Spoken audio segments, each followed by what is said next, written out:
Good evening. My name is Fatima Zaman, and I am a counter-extremist. I'll tell you what that entails in just a few moments, but first, let me tell you a little about myself. It gives me immense pleasure to be standing on this stage tonight at the first ever London Peace Talks.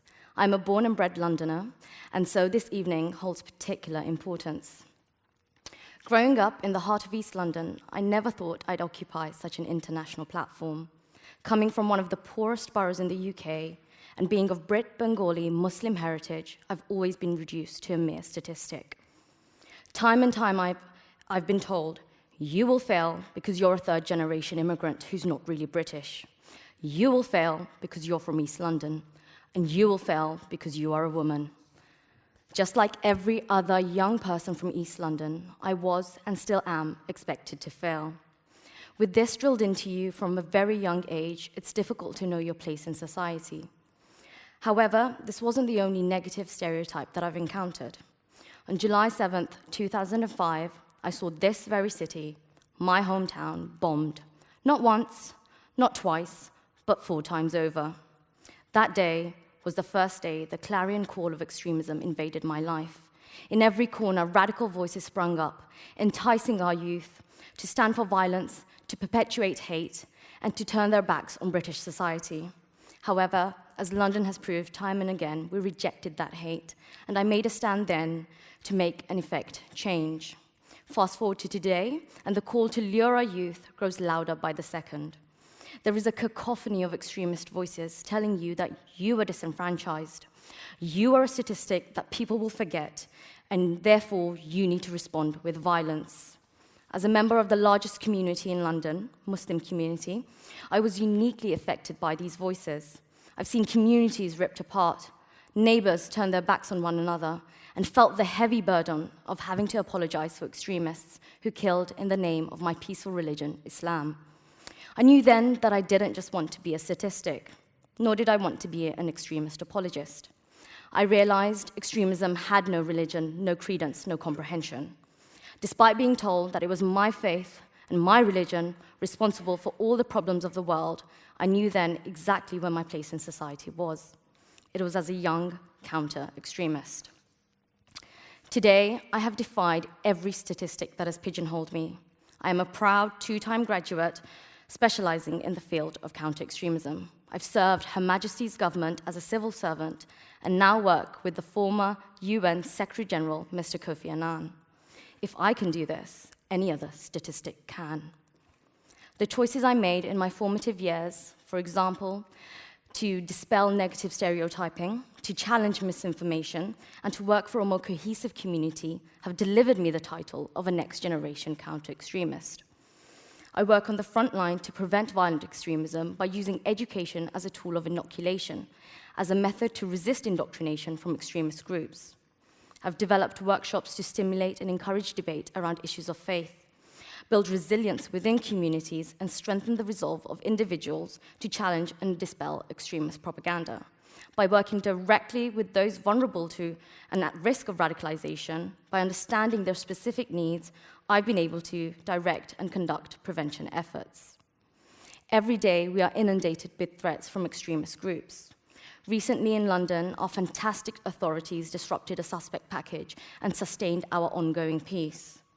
However, it is not simply enough to react to extremism.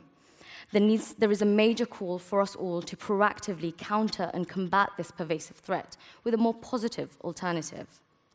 Countering violent extremism, and I should know, is a full-time job, which starts from the very roots of every community. This is why I work within the local and national context, in schools and with families, empowering young people and equipping them with the tools to question violence and extremism. Throughout all of my work, I've had one guiding principle, and that's to instill peace within my community. Leadership never really occurred to me, and so I'm what some might call an accidental leader. Some leaders are born, and others, like me, are made. From the consequences of seeing inaction and from a lack of strong leadership. As young people, we have been carved out of the decision-making process. Like me, there are 1.8 billion young people around the world who want to counter and contribute positively to their world. And yet, the agency of the youth was and is a missed opportunity. World leaders emphasizing the importance of youth leadership have made several commitments and declarations, but sadly, these have not come to fruition. How many times have young people really been asked to take decisions that impact our lives? And how many times have we actually been listened to? However, I'm excited to share with you a unique initiative launched by the Kofi Annan Foundation called Extremely Together. We do business differently. Extremely Together takes 10 local models and approaches to CVE and applies them to the global context. Kofi Annan has recognized there is a leadership vacuum where young people are systematically and continuously carved out of the decision-making process. He's leveraging his own networks to make sure that young leaders are being seen and heard, and more importantly, being given an important space at the decision-making table. Myself and 9 other young leaders from across the world are taking a step towards filling the vacuum. We come from every corner of the world, from Pakistan to Germany, from Philippines to Libya to Nigeria to Norway. As we sat around Kofi Annan's decision-making table, we asked ourselves, how could we leverage 1.8 billion young people to effect tangible change and shake the very foundations of our world? If, like me, you're tired of being a statistic, then you have the right to change the world.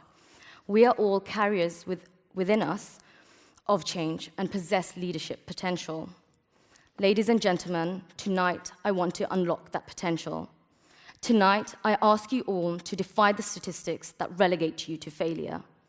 I call upon London, I call upon the mayor, and I call upon the entire Peace Talks community to take the Extremely Together pledge. If I can get everyone to stand and repeat after me, please. I pledge to counter extremism by being extremely together. I pledge to counter extremism by being extremely together. There you go, London. The voice of this great city has justified the message of violent extremism. We are all now counter-extremists. The hope of this world rests on the shoulders of the young. To come together from different countries and nationalities, as we have tonight, united by common ideals and values, to not just curb extremism, but to reject it outright and to condemn it to the fullest. Because even though our stories are singular, and even though we are just statistics to one another, our destiny is shared, for we are all extremely together. Thank you.